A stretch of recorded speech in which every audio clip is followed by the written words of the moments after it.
Hi, and welcome to Let's Talk About Ghosts, where you got it, we're going to talk about ghosts. Might even talk about the odd other kind of paranormal thing, but mostly we like ghosts, spirits, and that sort of stuff. My name is Jen, and I am a paranormal investigator, and my co-host is Bruce, who is also a paranormal investigator. We've both been doing this for a really long time, but we thought we would share with you first how we developed our interest in the paranormal. Bruce. Yes, I'm Bruce, and I've been doing this for a long time. And watching all these shows about ghosts, and I see the flaws and mistakes that people make, no fault of their own, but just the way I would approach it is different from them. Mm-hmm. But you have a history of ghosts yourself. Yes. Do you remember the very first thing that you remember about? Well, hauntings? There was a couple of things, but I used to be in a relationship, and we lived in a haunted basement suite, and we were wrestling one time and on the bed, and of course you were on the bed. On the bed, wrestling, really, and she screamed, and all of a sudden, just the arm came down with a big hairy hand. Ew.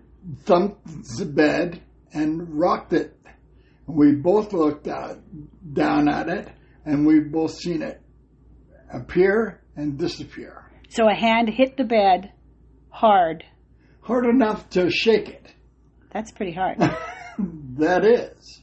And is this the only time this has ever happened in that house? Yes. Okay. Because I asked the people who were above me and their house, and she goes, "You're kidding." So I just let it go from there. Did you have any other experiences in that house? Oh yeah. Okay. The pipes are rattled. But that could be plumbing.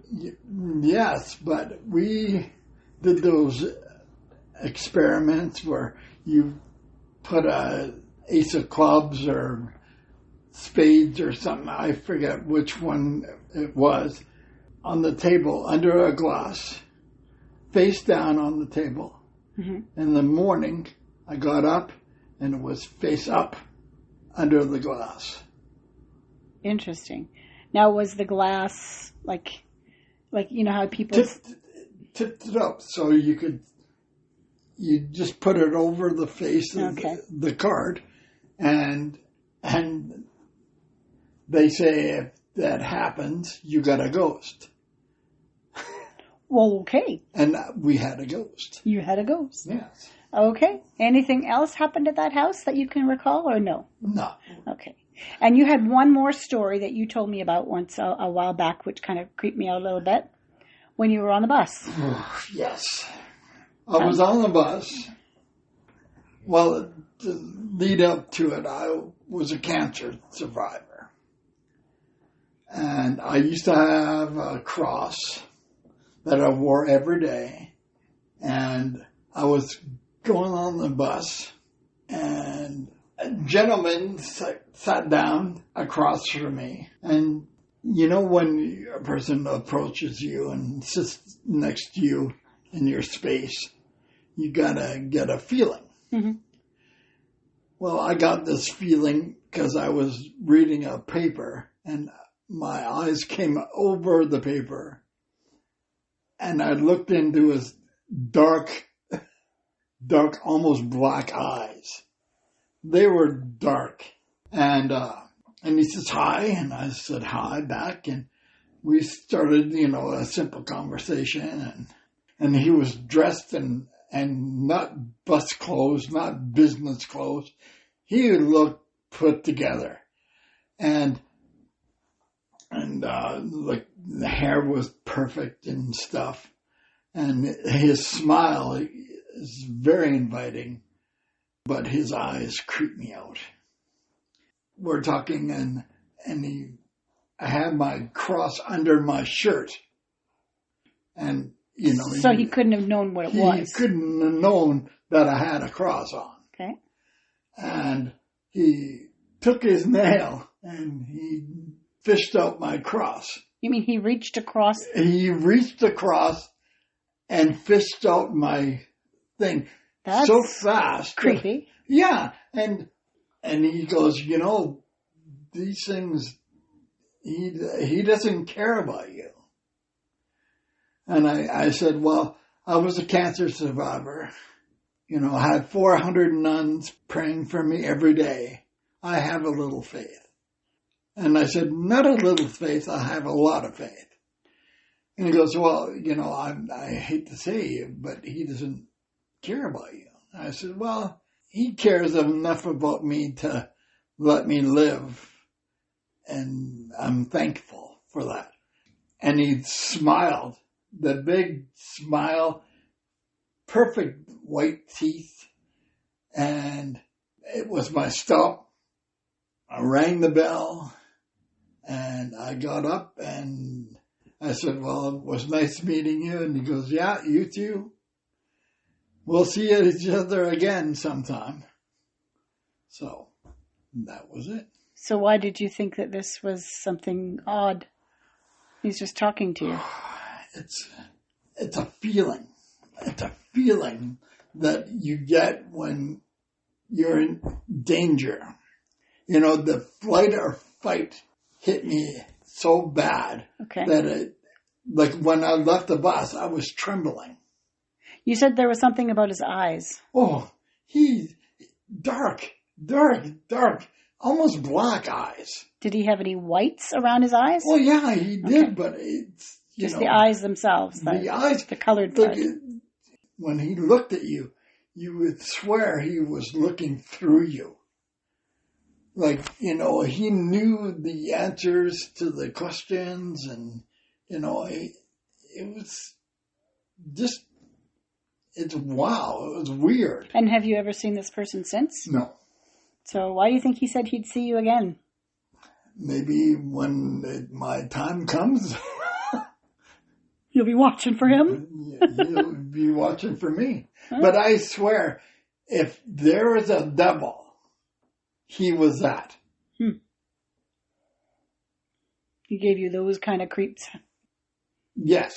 And when you said he grabbed your chain with his nail? He had sharp nails. Like I felt them. Longer nails? Oh, yeah. Like long fingernails. Oh. Like manicured. Like the guy was put together. And it was creepy. You don't see guys like that in the bus.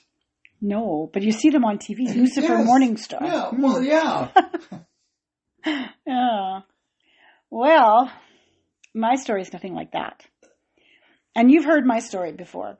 And I'm sure I've talked about this on other podcasts. So some of you out there listening may well have heard this story before. But I call it my demon story. And it started when I was very young. I was probably 3 or 4. Probably closer to 4, I'm thinking. But I don't know. My mother and her friend were playing with the Ouija board one night. My father used to work out of town, so he wasn't there. At least I don't think. He wasn't home anyway at the time. So my mom and her friend playing with the Ouija board, and she called me because she needed another pair of hands on the little planchette. I have an older sister. I don't know where she was. This is just the part that I remember. So I put my little hand on the little planchette, and I don't know what they were doing. I'm 4. I don't care. So when they were finally finished playing with the Ouija board and let me go, my evening went along as little kids do, playing with toys or whatever. And then we went to bed. In the middle of the night, I had to get up to pee. So I went to the bathroom. Now, the way our house was designed was the back of the house were the 2 bedrooms, one on either side of like a T hallway. And in the middle was the bathroom. In the bathroom this was very, late 60s, early 70s house. So it had It was a bungalow, and I remember clearly the window, which was above the bathtub, and it was like frosted on the bottom, clear on the top. And that was okay because, 15 feet up the ground, there's nobody that's tall enough to, walk past and look at you while you're in the tub. The back of our bathroom door had a mirror, a full-length mirror. And if anybody's listening, you can hear my dog snoring in the background. We'll try to edit that out, but I don't know if that's going to be possible. He's kind of noisy. And so you'd walk through the door. To the right of the door was the sink. And of course, there's that little thing above the mirror. Those cupboards, the old-fashioned kind of cabinets has a mirror inside. It's got that's what we had, the medicine chest. And then to the left side of the room was the toilet. And the bathtub was right underneath the window, directly across from the door. So I go in, I close the door so I don't wake up anybody while I'm in there because, I'm little. Sitting on the toilet, doing my thing. And I looked into the mirror, which was on the back of the door. And I can see the window of the window. So I can see the window. There's, nothing under the frosted section. But on the clear section on top, there was something looking back at me. And of course there shouldn't have been. But there was. And all I remember, it was dark. It was a dark figure. And I remember the scariest smile or grin. I don't know how you'd describe it. And red eyes. Like a smile. It was a scary smile. I was terrified. Not because something was looking at me through. It could have been a person or whatever. That wouldn't have scared me as much as this. It was frightening. So I never knew what, I don't know. I finished what I had to do. I don't even know if I wiped myself. I ran back to my bedroom, pulled the covers up over my head, and I laid there shaking for I don't know how long. Because, when you're 4, blankets are magical. I'm safe under there. You can't see me. Anyway, I stayed that way for a long time. Or at least it felt like a long time. Maybe it wasn't. I was 4. It could have been 3 minutes for all I know. Anyway, when I pulled my blankets down, at the end of my bed sat this white, glowy, sort of humanoid figure. Now, I couldn't make out facial features. I couldn't make out body features or anything. But I did make out the fact that it put its index finger or a finger to its lips, went shh.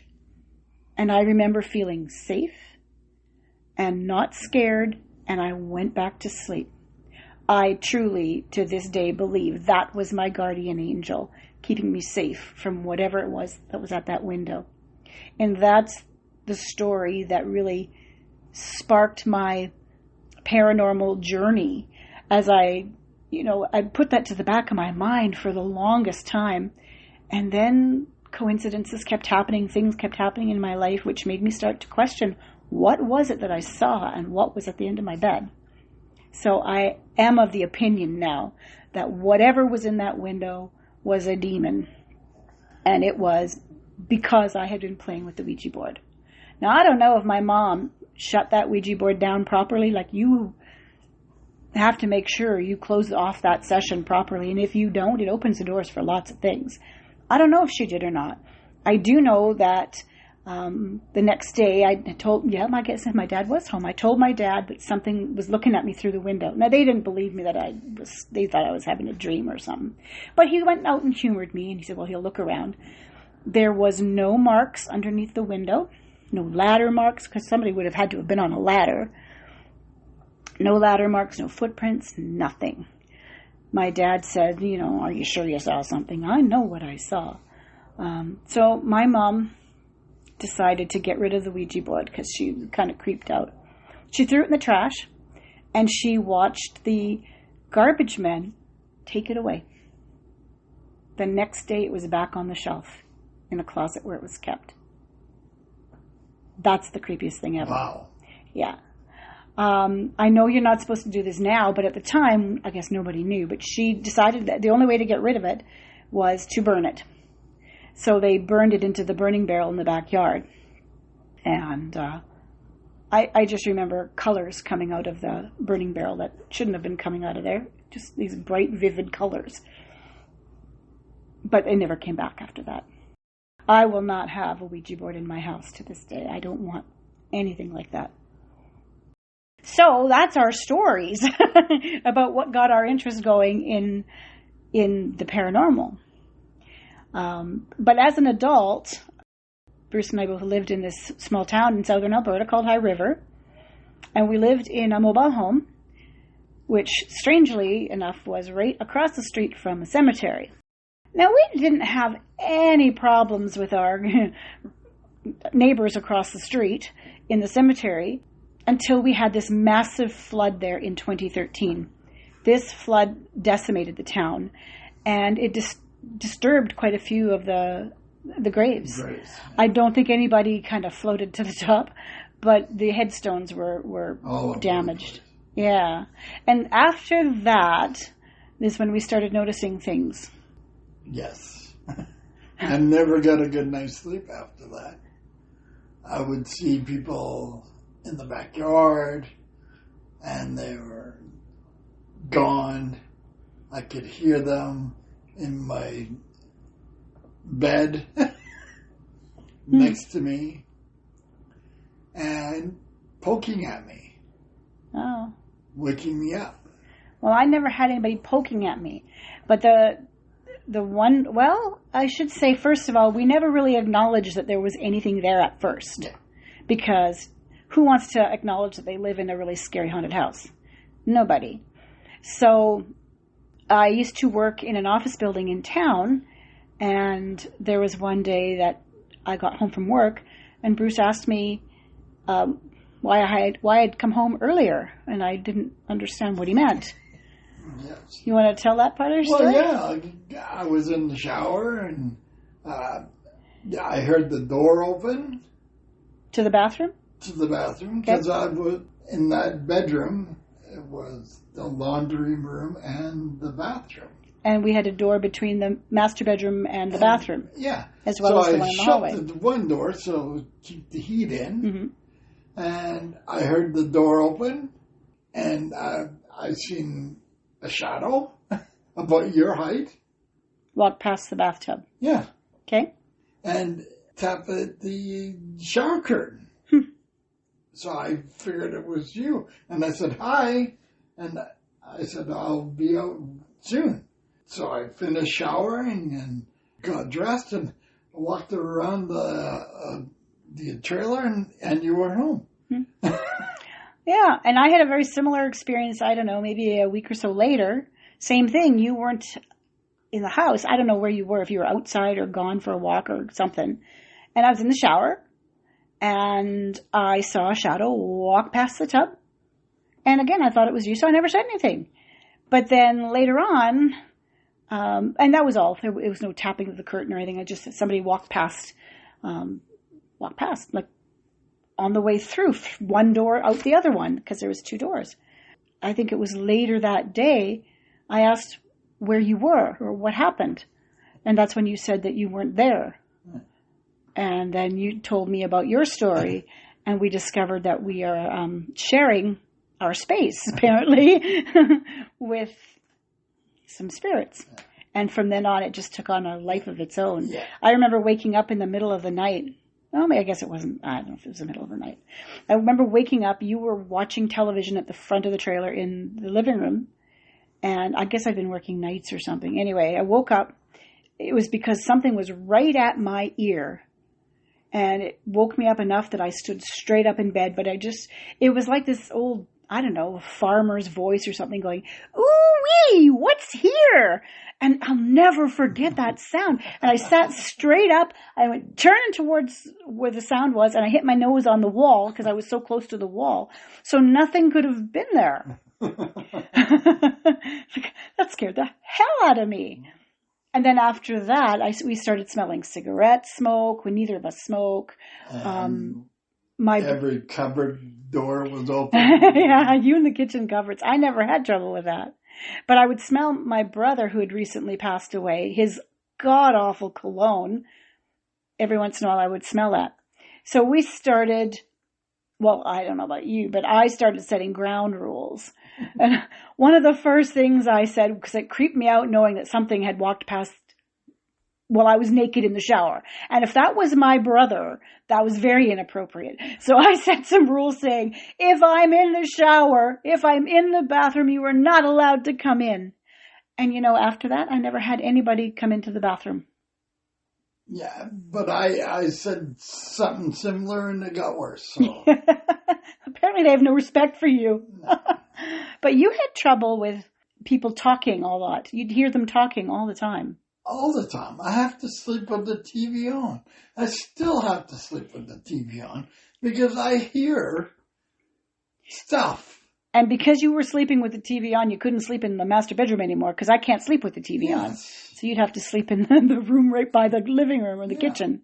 Yeah. Which was noisy. Yeah, but yeah. If I don't, even this house, it's the same thing. I see our dead neighbor every day in the summertime. And I'm starting to see him again. No, must be getting ready to warm up. Must be. Anyway, those are just some of the stories of things that we personally have experienced. So that's to just introduce us. Some of the things that we're going to be doing on this podcast, we'll be talking about some of the paranormal programs we watch. We'll share other ghost stories, experiences we've had.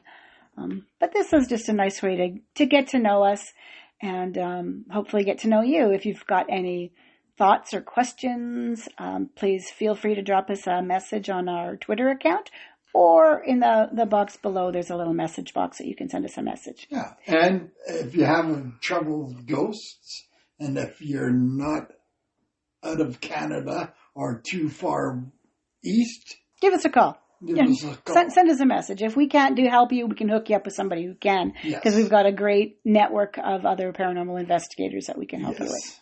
Anyway, that's good enough for today. We shall talk to you soon. And next up, I think we're going to discuss a new podcast or new show that we just discovered on YouTube.